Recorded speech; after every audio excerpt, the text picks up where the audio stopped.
Good afternoon. Thank you all for attending this press conference ahead of one of the most keenly anticipated Six Nations fixtures at Twickenham. We play a France side who have been building year on year and currently deservedly sit number 2 in the world rankings. They pose a formidable challenge. The opportunity for us in that challenge is to test the development of our side and the foundations we've been trying to build over the last few weeks.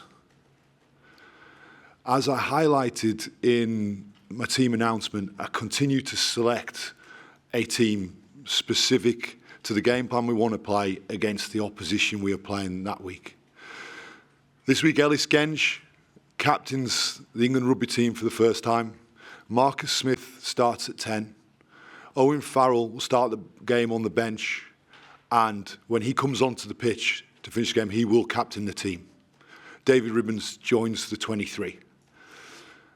I'm sure we will all agree that this Six Nations has been a fantastic spectacle. We are all looking forward to another sold-out Twickenham, and we can't wait, once again, to run out and hear the roar of our fantastic supporters. Thank you. Thanks very much, Steve. James, we'll come to you first, please. Steve, obviously a huge decision to drop Owen Farrell, your captain, to the bench. How did you come to that decision? As I always do, go through the game plan that we wish to play, the specific tactics we wish to play against the opponents and the strengths they have. And for this game, I decided to make this selection. It's the same process I go through each week. What qualities then does Marcus Smith have over Owen Farrell against France? Well, I think that it's a fantastic position to be in, that I have such great fly halves to select from. We had George Ford in the squad this week as well. To have 3 world-class fly halves is brilliant. And for this game, I think the right decision to start Marcus and him on the field at the start of the game, and then Owen on the field at the end of the game. And that's the way I feel is the right blend against this opponent. Given you made Owen Farrell your captain when you first came in, how big a decision, how difficult a decision was this for you? I take every selection decision incredibly seriously. The players deserve that, our supporters deserve that, and I want to make the best decisions in terms of that selection process. For us, I think we've got, let's say, many good players, and I've said this right from the start, that we want players always fighting to be in this 23. And my job is to select who the right person to start and who the right person to come off the bench is. Where does it leave Owen Farrell in terms of the captaincy and in the longer term, particularly looking at the World Cup? Well, I'm looking at the game against France on Saturday, and I think I've said Owen, when he comes on the field, will captain the team. So a captain for you doesn't have to start? I said this weekend, Ellis Genge is captaining the team for the first time. And I'm delighted for Ellis Genge. I think he's a fantastic leader. And again, we are blessed with brilliant leaders in this squad. Unfortunately, Courtney Laws had to leave the squad this week due to injury, but another brilliant leader. So Ellis will captain the team at the start of the game, and then Owen will captain the team when he comes onto the pitch. How did Owen take the news, and how has his role changed at all this week? Owen has been brilliant, and as he always is. He trains brilliantly. He leads this team fantastically well, wherever role he's playing. And he's been incredible this week. And finally, from me, you mentioned Ellis Genge there, but obviously your former captain at Leicester. How do you think he will take to the promotion from vice-captain to captain? I think Ellis Genge is a fantastic leader, and he's a natural leader. And I think he's somebody players follow. And to have Ellis and Owen there, it's two brilliant men that these players get behind. Hi, Steve. What did you make of Marcus Smith's performance for Harlequins in big game 14 against Exeter? And not say sway, but did it just almost even add maybe even more credence to your mind that this was the game to give him an England start? I think Marcus played very well in that game. I also started Marcus in the first game of the Six Nations, so this is not the first start of the Six Nations.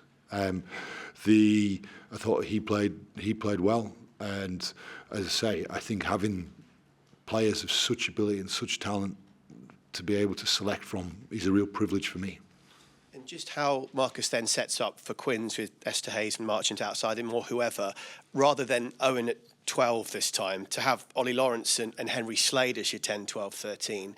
Do you feel potentially that might help bring the very best out of Marcus from the get-go, just that balance that might be a little more familiar? Well, I think from my point of view, I look at the players that have been playing, and I think Ollie and Henry have played very well. And I see a partnership starting to develop there as we try to work forward and continue to build upon the foundations and progress from the foundations we built. It's the partnerships and understanding are very important.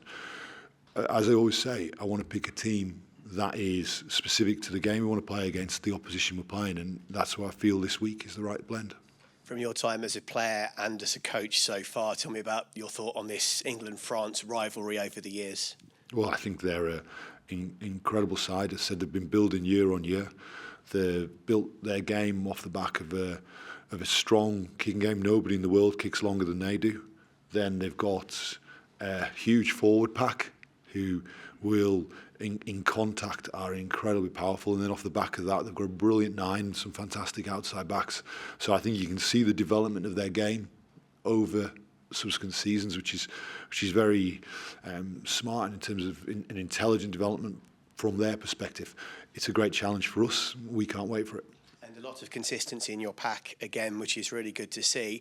Dave Ribbon's coming in. Just tell me a bit about Dave and what he's been doing to get this chance, hopefully, off the bench. Well, he's been chomping at the bit for the opportunity. He's been training really well, and I thought, watching him play for his last game for Northampton, I thought he played really well there as well. So it's an opportunity for Dave. It's an opportunity for us to keep moving forward.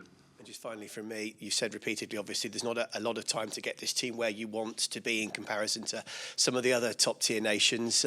How's another week or so down the line been for you in that regard, getting your message across?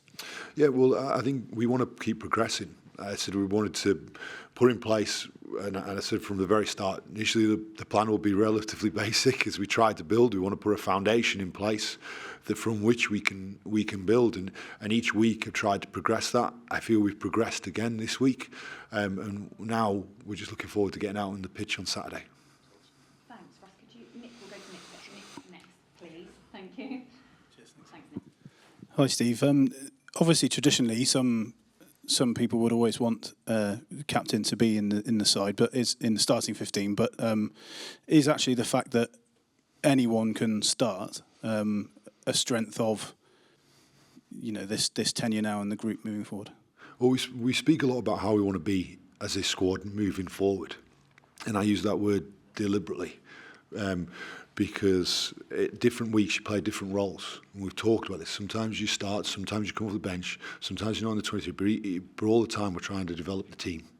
And I think the team this week has been put at the centre of every one of the players. They've worked very, very hard. We have a group of players who leave the squad on Tuesday, and we thank them for the effort they put in to help develop our team to be ready for Saturday.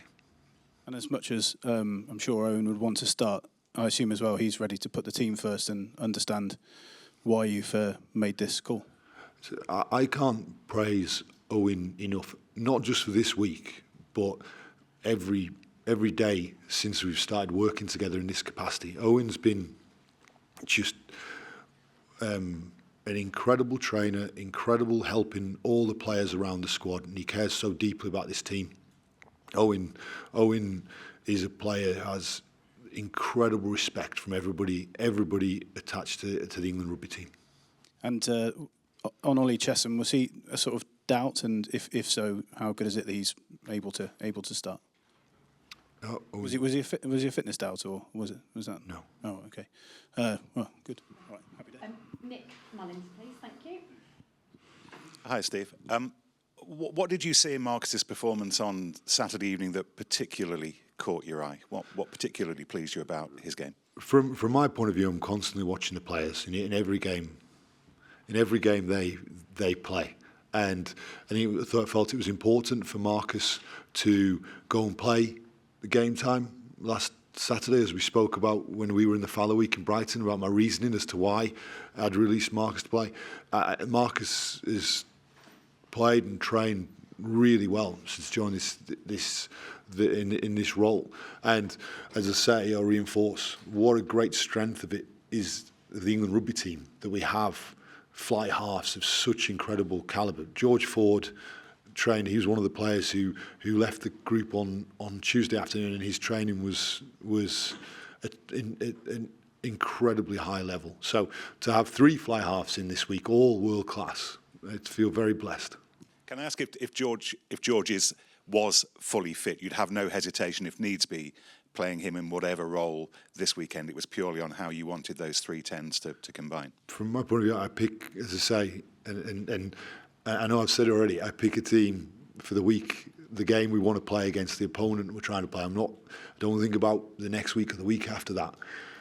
Every game matters to the England team, and we know it's a formidable challenge, but it's a brilliant opportunity for us as well. And we can't wait for Saturday.